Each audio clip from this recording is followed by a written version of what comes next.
आफ्ताब जहांगीर साहब, इशू ये है कि बेशक मैं सर एक सेकंड, मैं अगर सवाल फ्रेज कर पाऊं कि कहा यह जा रहा है कि जितने लोग भी इमरान खान साहब पर इल्ज़ाम लगाने, चले ये फराज खान साहिबा जो खातून अव्वल की सहेली हैं उनके हवाले से बात हो जाए, तो वो कहते हैं कि नहीं ये देखिए अलीम खान साहब ये ऐसी बात कर रहे हैं, मुनर्रिफ अराकीन कह रहे हैं, पंजाब से आपके MPAs MNAs ये कह रहे हैं कि यही अरेंजमेंट था और वर्चुअली वही चला रही थी और AC DC कमिश्नर लगाने के पैसे लिए जाते थे, और ये वो लोग हैं जो इमरान खान साहब के बहुत करीब थे और उनको समझा जा रहा है कि जब वो कह रहे हैं तो यकीनी तौर पर सच होगा। अच्छा मोहित भाई, बहुत शुक्रिया कि आपने मुझे अपने प्रोग्राम में मौका दिया, और मेरे साथ मेरी नाज बलोच, मेरी बहन जो मेरे साथ पिछले कई सालों तक, बल्कि काफ़ी अरसे तक PTI की मेरी हम सफ़र भी रही सियासी ज़िंदगी के अंदर, तो तलाल चौधरी साहब को भी मेरा सलाम। कभी मोहित फारूकी साहब, फारूक साहब, आपने सिंध के अंदर, सुन ले, तारिक फजल चौधरी साहब माशाल्लाह पिंडी से, इस्लामाबाद से। अच्छा मैं ये पूछ रहा हूँ कि कभी मोहित फारूक साहब आपने ये इस तरह का प्रोग्राम जिस तरह अभी आपने किया, जबकि मैं इसको समझता हूँ ये मेरे लिए, मैं रेलिवेंट हूँ, इनरेलिवेंट है ये मेरे लिए ये मौजू,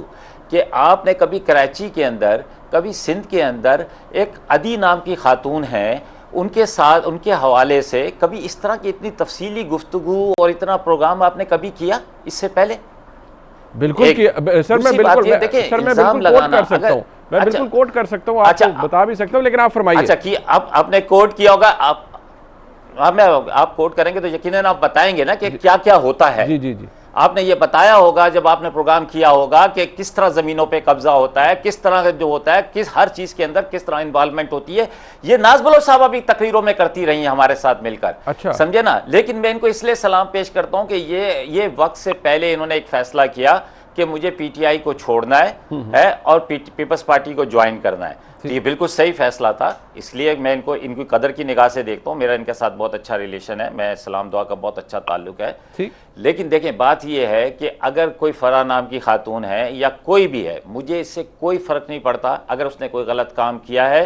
तो उसको बिल्कुल सज़ा मिलनी चाहिए, ठीक है, उसको बिल्कुल उसकी तहकीकात होनी चाहिए। वही इदारे तहकीकात करें जो आज हमारे दूसरे लोगों के लिए कर रहे हैं, वही इदारे तहकीकात करेंगे। और अगर कोई चीज़ साबित होती है तो बिल्कुल सज़ा मिलनी चाहिए पाकिस्तानी कानून के मुताबिक, अगर उन्होंने कोई इल्लीगल काम किया है। ठीक है। लेकिन जहाँ तक बात रहेगी आपकी, आपने बीच में जिक्र किया अलीम खान साहब का, आपने जिक्र किया, तो मुझे ये समझ नहीं आती। देखिए मुझे इतनी करज, मैंने जैसे अभी आपको कहा कि नाज बलोच ने वक्त पर फैसला किया था, उस वक्त ना पार्टी हुकूमत में थी ना ताकत में थी, नाज ने फैसला किया।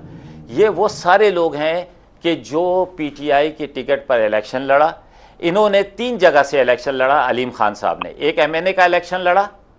और एक इमरान खान के नीचे MPA का इलेक्शन लड़ा, और एक अपने ही नीचे एक MPA का इलेक्शन लड़ा। और जो अलीम खान साहब ने MNA का इलेक्शन लड़ा वो हार गए, जो इमरान खान के नीचे इलेक्शन लड़ा वो हार गए, और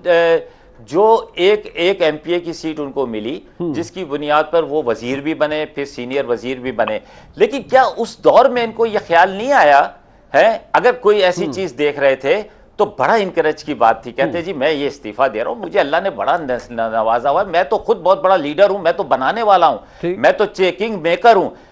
तो मुझे इनकी जरूरत नहीं है, मैं छोड़ के जा रहा हूँ। तो मैं इनको सलाम करता, मैं कहता इन्होंने गलतियां देखी, इन्होंने कोताहियां देखी, और उस पर अपना इख्तलाफ करते हुए ये पार्टी से अपने ओहदे से इस्तीफा देकर गए। लेकिन जब इस किस्म की सूरत हाल बनी तो उस वक्त हर आदमी इसलिए वहां पर बैठा हुआ है कि उसको कोई हिस्सा मिल जाए। आपने वो तकरीरें भी सुनी होंगी जो फेसबुक पे, मैंने तो लाहौर के जलसों में नहीं सुना इनको, क्योंकि मैं तो अपने जलसों में लगा हुआ था, लेकिन उससे पहले मैं जानता हूं अलीम खान को, क्योंकि मेरे पार्टी के वो हैं,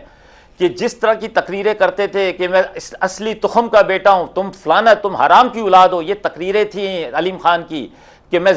तो वो बातें कहाँ गई। इसलिए मैं ये इस तरह की सियासत का ना कायल हूँ ना कुछ। मैं तो ये कहता हूँ कि अगर मुझे कोई इख्तलाफ है तो मुझे वक्त पर इख्तलाफ करना चाहिए, और बेहतरीन इख्तलाफ ये होता है कि मैं पार्टी से इस्तीफ़ा दूँ और मैं अपनी आवाम के पास जाऊं, उनको कहूं कि देखिए मैं आपकी तवक्कुआत पे पूरा नहीं उतर सका, क्योंकि ये पार्टी जो है जिस तरह मैं समझता था वो इस तरह डिलीवर नहीं कर रही, लिहाजा मैं आपके पास दोबारा आ गया हूं। अब आप फैसला करें कि मुझे पीटीआई में जाना है, पीपल्स पार्टी में जाना है, नून लीग का टिकट लेना है, मुझे किसके साथ बैठना है। अवाम फैसला करेगी, आपको बाय इलेक्शन जिता के लाएगी। आप बड़े धड़ल्ले के साथ कह सकते हैं, सीना तान करके, देखिए जी मैं छोड़कर गया, मैं इस वजह से छोड़ के गया कि करप्शन हो रही थी, मैं इस वजह से छोड़कर गया कि ये हो रहा था। तो लेकिन आपको भी पता है कि जहां पर बिल्डर्स माफिया होती है वह नहीं, तो अलीम खान साहब